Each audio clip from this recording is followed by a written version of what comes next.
నమస్కారాలు. నిన్నటి రోజు బాలాజీ కోఆపరేటివ్ సూపర్ బజార్ నందు పని వేళల్లో చిత్తూరు డిప్యూటీ కోఆపరేటివ్ ఆఫీసరు, ఆ తర్వాత గంట తర్వాత పలమనేరు రెవెన్యూ డివిజన్ కలెక్టర్ గారు సూపర్ బజార్ని విజిట్ చేయటం జరిగింది. విజిట్ చేసిన తర్వాత ఇక్కడ మా డైరెక్టర్లు ఉండేటప్పుడు ఏం సార్ అని అడిగితే, లేదు ఏదో కంప్లైంట్ వచ్చింది సూపర్ బజార్ మీద, దానికోసం మేము విజిట్ చేసే దానికి వచ్చామని చెప్పి డే బుక్కు అదేవిధంగా మినిట్స్ బుక్కు పరిశీలించి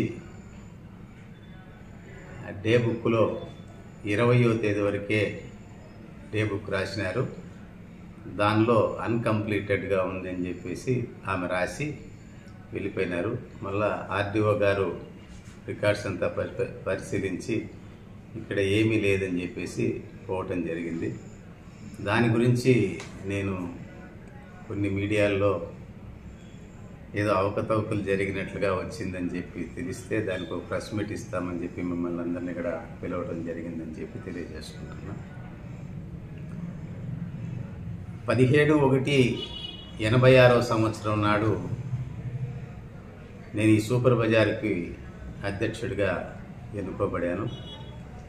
ఆ రోజు నుంచి ఈ రోజు వరకు కూడా డైరెక్టర్లు మారినారేమో కానీ అధ్యక్షుడిగా నేనే కొనసాగుతూ రావటం జరిగింది. నేను ఆ రోజు ఎన్నికల్లో పోటీ చేసినప్పుడు 185 మంది ఓటర్లు ఉండగా ఈరోజు సుమారు 14,000 మంది ఓటర్లు ఉన్నారు. అందులో 11,000 పై చిలుకు అర్హులైన ఓటర్లు ఉన్నారు. అంటే 300 రూపాయలు కట్టిన ఓటర్లు 11,000 పై చిలుకు, 300 కన్నా తక్కువ కట్టిన వాళ్ళతో టోటల్గా లెక్కేస్తే 14,000 పై చిలుకు ఓటర్లు ఉండటం జరిగింది. ఆ రోజు నుంచి కూడా ప్రతి సంవత్సరము కూడా సూపర్ బజారు 4 రోజులు మూసేసి స్టాక్ వెరిఫికేషన్ చేసి ఈ సూపర్ బజారు ఏ పరిస్థితుల్లో ఉంది అనే విధంగా లెక్కలు చేపించుకొని ఆడిట్ చేయించుకొని ఆ ఆడిట్ని కూడా ప్రతి సంవత్సరము కూడా జనరల్ బాడీ మీటింగ్లో ఉంచి దాన్ని ఆమోదం పొందుతూ రావడం కూడా జరుగుతుంది. గత సంవత్సరం 22-23వ సంవత్సరంలో కూడా స్టాక్ టేకింగ్ చేశాము. ఆడిటింగ్ కూడా కంప్లీట్ అయింది, ఆడిటింగ్ కూడా అప్రూవల్ అయిందని మీకు తెలియజేస్తున్నా. కానీ కొన్ని అపోహలు వస్తాయి మీటింగ్ పెట్టినప్పుడు అంతా, మీరు ఇంత వ్యాపారం చేస్తారు కదా మీకు లాభాలు ఎందుకు తక్కువ వస్తూ ఉంది అని చెప్పేసి. గత సంవత్సరం కూడా మనం 20 కోట్లు వ్యాపారం జరిపించినాం. అందులో 29,50,000 రూపాయలు లాభం చూపించడం కూడా జరిగింది. ఇది లాభపేక్షలో జరిగేటువంటి సూపర్ మార్కెట్ కాదు ఇది. ఎందుకురా అంటే ఇది ప్రజల సొత్తు, దీనిలో ఉండే క్యాపిటల్ అంతా కూడా ప్రజలది. ఎవరో క్యాపిటలిస్ట్ పెట్టిన డబ్బులు కాదు. ప్రజల సొత్తులో లాభాలు పొంది ప్రజలకు ఎక్కువ రేట్లు అమ్మేదానికన్నా ప్రజలు పెట్టిన సొత్తుతో వ్యాపారం చేసి ప్రజలకు నాణ్యమైన వస్తువులు నికరమైన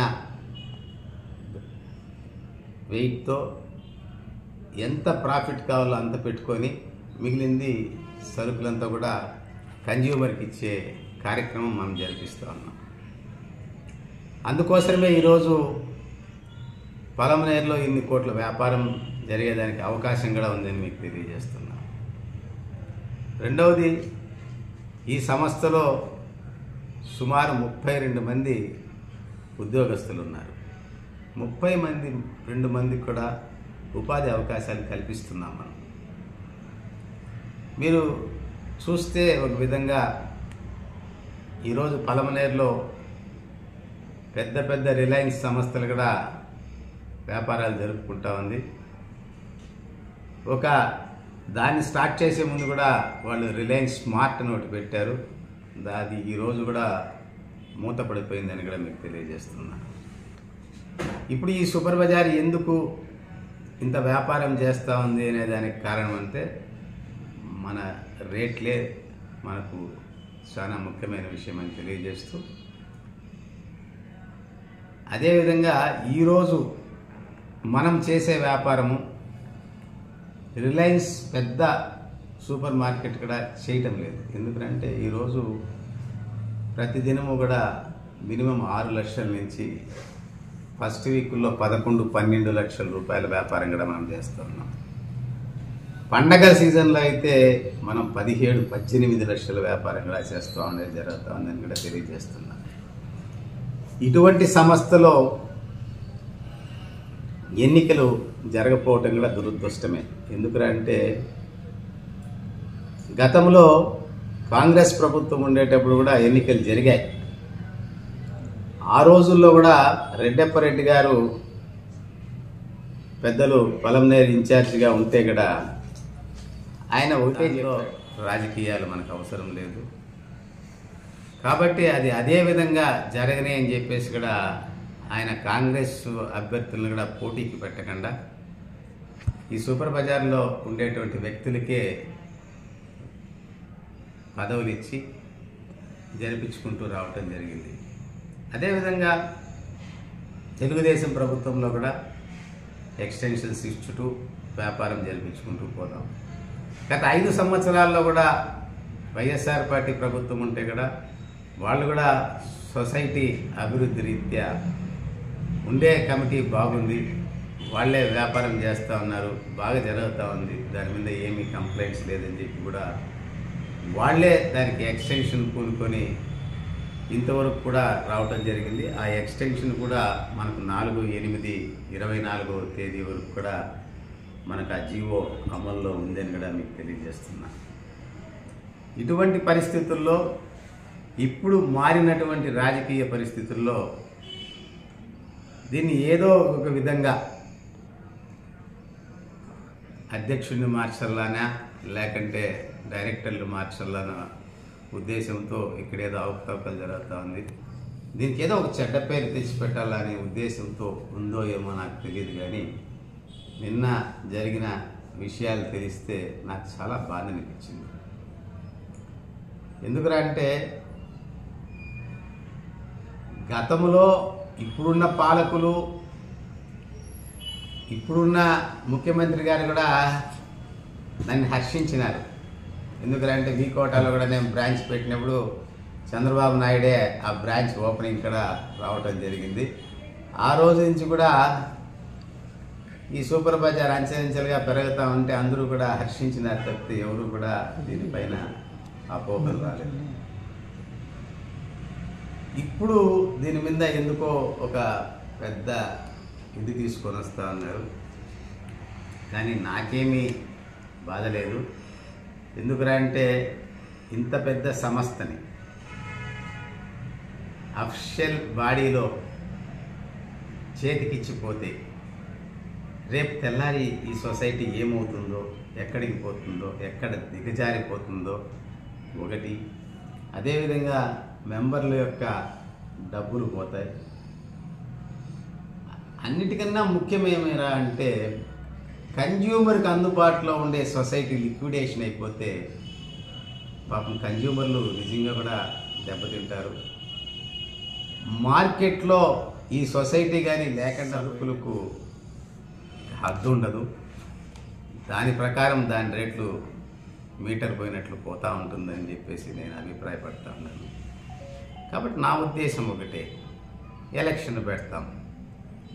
ఎలక్షన్లో ఉండేటువంటి ఈ సొసైటీలో ఉండేటువంటి మెంబర్లు ఎన్నుకుంటారు మనుషుల్ని. వాళ్ళకి ఎవరు కావాలో వాళ్ళు ఎన్నుకుంటారు. ఎవరన్నా రానివ్వండి, నాకేం బాధ లేదు. వాళ్ళు ఎన్నుకున్న వ్యక్తులు ఇక్కడ అజమాయిషీ చేస్తూ ఉంటే రేపు జవాబుదారీతనం వాళ్ళకు ఉంటుంది. ఎందుకంటే దీనిలో ఉండేది ప్రజలు, మెంబర్స్ ఎన్నుకొని మెంబర్స్ ప్రెసిడెంట్ ఎన్నుకొని, డైరెక్టర్లు ఎన్నుకొని, వాళ్ళు ఎన్నుకున్న తర్వాత వాళ్ళ చేతిలో ఉంటే అది ఇట్లా మెంబర్లకి, ఇట్లా సొసైటీలకి సంబంధం ఉంటుంది. ఎవరికి సంబంధం లేనటువంటి వ్యక్తి సొసైటీకి వచ్చాడు అనుకోండి, జవాబుదారీతనం ఉండదని చెప్పేసి నా ఉద్దేశం. కాబట్టి ఎలక్షన్స్కి పోతాం, ఎలక్షన్స్ పెట్టండి. ఎలక్షన్లో పబ్లిక్ అంతా, అంటే ఓటర్లంతా ఎన్నుకొని, సొసైటీలో ఉండే ఓటర్లంతా ఎన్నుకొని, ఎవరు వాళ్ళకి కావాలో, ఎవరు నచ్చుతారో వాళ్ళు ఎలక్ట్ చేసి పెట్టుకొని, నేను దానికి ఏమీ వెనకపోవటం లేదు. అంతేకాకుండా నేను ఎలక్షన్ పెట్టాలని చెప్పి గతంలో టీడీపీ గవర్నమెంట్లో కూడా నేను రికమెండ్ చేశాను. ఆ ప్రభుత్వం కూడా పెట్టలేదు. ఆ తర్వాత వైఎస్ఆర్ ప్రభుత్వం వస్తే అప్పుడు కూడా నేను కలెక్టర్కి లెటర్ రాసినాను. అప్పుడు కూడా కలెక్టర్ గారు ఎలక్షన్స్ పెట్టలేదు. ఆ తర్వాత మొన్నటికి మొన్న పోయిన నెలలో మళ్ళా అవుతుంది, నేను ప్రభుత్వానికి ఎలక్షన్లు పెట్టండి అని చెప్పి లెటర్ రాస్తే వాళ్ళు ఎలక్షన్ ఆఫీసర్ని అపాయింట్ చేయకుండా మీరు ఓటర్ లిస్ట్ ఇవ్వలేదు, బైలాస్ ఇవ్వలేదని చెప్పేసి దాన్ని రిటైల్ చేయటం జరిగింది. అందుకోసం నేను యోచన చేసిన ఈ సొసైటీ అన్యాకృతం కాకుండా ఎలక్టెడ్ బాడీ చేతిలో ఉంటే జవాబుదారీతనం ఉంటుందనేసి. రెండోది, గవర్నమెంట్ యొక్క డబ్బులు ఎప్పుడు ఈ సొసైటీలో లేకుండా పోతుందో ఇంకొక యాక్ట్ ఉంది. ఆ యాక్ట్ ప్రకారము సొసైటీకి ఏమాత్రము కానీ అప్పులు లేకుండా ఉండేటప్పుడు ఆ society section 43 read with rule 22/1A of the APCS act and rules 1964 ప్రకారము మేనేజ్మెంట్ కమిటీ అనుకుంటే వాళ్లే ఎలక్షన్ జరిపించుకొని, వాళ్లే ఎలక్షన్ ఆఫీసర్ని అపాయింట్ చేసుకొని ఎలక్షన్ పోవచ్చు అనేది యాక్ట్లో ఉండాలి. ఇదే ప్రకారము గతంలో కూడా ఇదే సొసైటీలో నేను అధ్యక్షుడిగా ఉండేటప్పుడే కూడా ఒకరు ఎలక్షన్స్ జరిపించిన. అంతేగాని ఉంటే ఇది నాశనం అయిపోతుందనే ఉద్దేశంతో ఎలక్షన్ ఆఫీసర్ని అపాయింట్ చేయడం జరిగింది. ఎలక్షన్ ఆఫీసర్ అపాయింట్ చేసి ఆయనకి ఓటరు జాబితాలో ఉండేటువంటి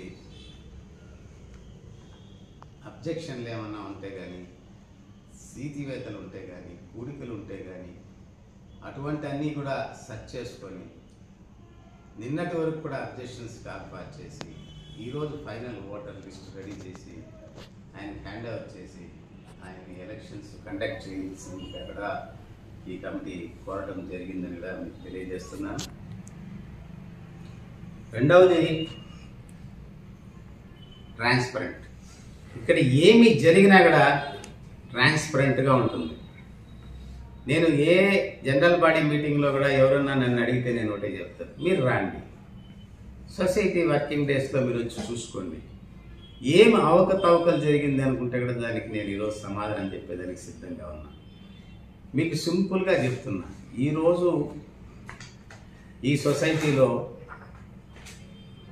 మేము 31/3కు స్టాక్ వెరిఫికేషన్ చేశాం. అంటే ఎంత మన దగ్గర సొత్తు ఉందనేసి. ఈరోజు ఈ సొసైటీలో 2,35,07,858 రూపాయల సరుకు ఉంది. 31/3కు మనం ప్రతి ఒక్క సరుకు కూడా లెక్కలో ఉండాలి. ₹2 షాంపూ ప్యాకెట్లు కూడా ఎన్ని ఉన్నాయో అది లెక్కలో ఉన్నాయి. ఆ తర్వాత మనం మార్చి అయిపోయిన తర్వాత ఏప్రిల్లో 2,20,00,000 కొనుగోలు చేసినాం.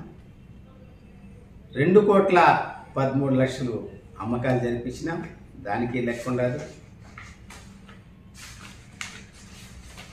ఆ తర్వాత మేలో 2,38,00,000 అమ్మకాలు. జూన్లో నిన్నటి వరకు కూడా 1,41,13,000 రూపాయలు కొనుగోలు.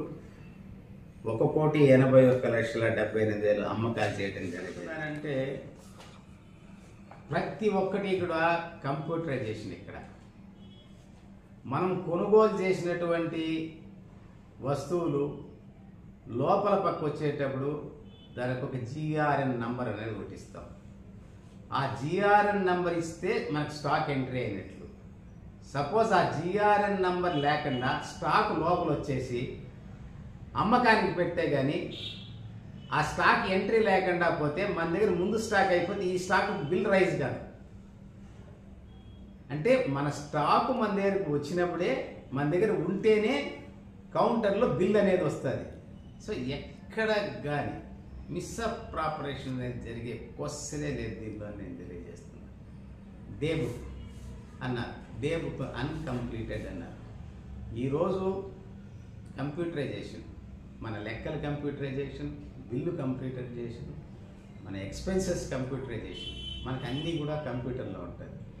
డే బుక్ మనం ఎందుకు పెట్టుకుంటా ఉన్నామంటే సపోజ్ రేపు ఎప్పుడన్నా కరప్షన్ అయిపోయింది అనుకోండి, అంటే అది డిలీట్ అయిపోయింది అనుకోండి సిస్టంలో, మనకు స్టాండ్ బై ఒకటి ఉండాలి, దాన్ని రాపించుకుంటా ఉన్నాం తప్పితే మనకు డే బుక్కి అవసరం లేదు. ఎక్కడ కానీ పేపరు రహిత వ్యాపారమే జరుగుతుంది. ప్రతి ఒక్క జాగాల్లో కూడా దినాము డే బుక్లు రాసేది, ఖర్చులు రాసేది, అవన్నీ కూడా కంప్యూటర్లోనే ఉంటుంది.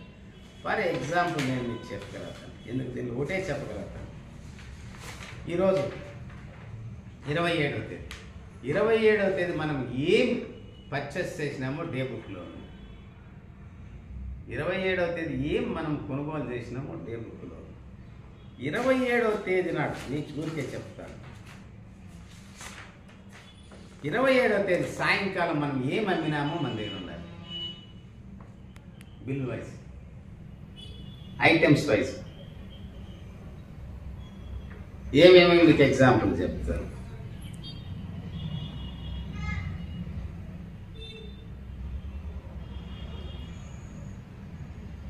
అంటే దీనిలో ఇంకో సిస్టమ్ కూడా ఉంది. క్రెడిట్ ఎంత అమ్మినాము, క్యాష్ ఎంత అమ్మినాము, కార్డులో ఎంత అమ్మినాము, యూపీఐలో ఎంత అమ్మినాము, అంత రిటర్న్ ఎంతమంది తీసుకొని వచ్చేసినారు అంత కూడా ఉంటుంది. దీనిలో కౌంటర్లో ఎంత సేల్ అమ్మినాము, నాన్ కంట్రోల్ అంటే క్లాత్లో ఎంత అమ్మినాము, రైస్ ఎంత అమ్మినాము అనేది కూడా మీకు సాయంకాలం కొందరు కంప్యూటర్లో ఈ మాదిరి మనకు వచ్చేస్తుంది. ఇది ఎక్కడ మిస్అప్రాపరేషన్ జరుగుతుందో నాకు ఎందుకు చెప్తా ఉన్నారు, ఎందుకు దీని గురించి మాట్లాడుకుంటూ ఉన్నారు నాకు అర్థం కావట్లేదు. అది నా బాధ అంతా అదే, వేరే ఏం కాదు. సో నేను మీకు మీ గుండా తెలియజేసేది ఎవరంటే, మనం ఇంత ట్రాన్స్ఫర్ ఉన్నాం, ఆడిట్ని ఎప్పటికప్పుడు జనరల్ బాడీ మీటింగ్లో అప్రూవల్ చేసుకుంటా ఉన్నాం. వ్యాపారాన్ని అన్ని మార్కెట్ల కన్నా ఎక్కువగా మనం అభివృద్ధి చేస్తూ ఉన్నాం.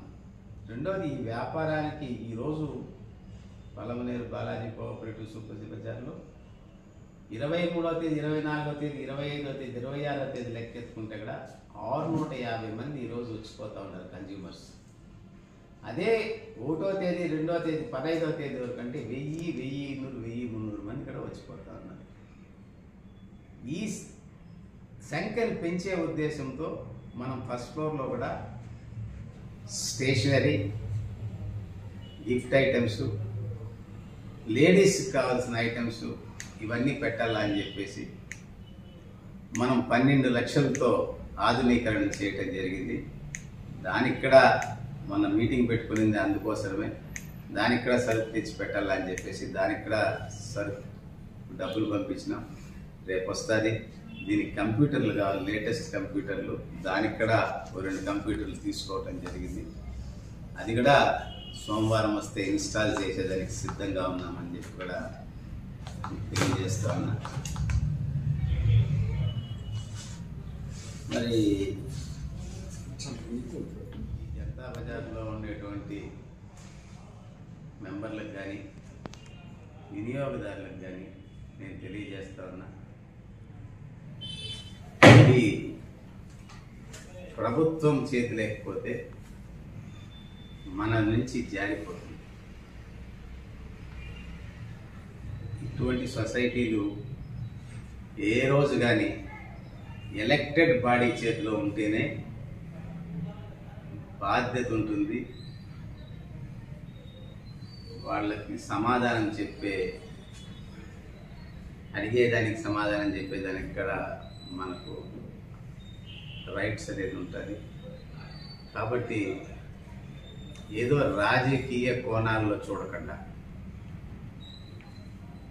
ప్రజలకు సేవ చేసే కోణంలో ఒక నిర్ణయం తీసుకుంటే బాగుంటుందని చెప్పి కూడా తెలియజేస్తున్నా. ఇక నా సొంత విషయానికి వస్తే, నేను ఎన్నికలు జరిపి ఎవరి చేతిలో పెట్టేంత వరకు నేను రెడీగా ఉన్నాను. ఆ తర్వాత దాన్ని జరిపించుకునేది మెంబర్ల చేతిలోనే ఉంటుంది. నాకు కూడా ఆగస్టుకు 73 సంవత్సరాలు అవుతుంది. నేను కూడా చెయ్యాలా అని కానీ ఇంకా దీని మీద జరిపించాలా అనేది కూడా నాకు అంత నా బాడీ సహకరించటం లేదు. ఎందుకంటే గత 38 సంవత్సరాల వరకు కూడా నేను దీన్ని ముందుకు తీసుకొని పోయే కార్యక్రమంలో చేస్తూ ఉన్నాను.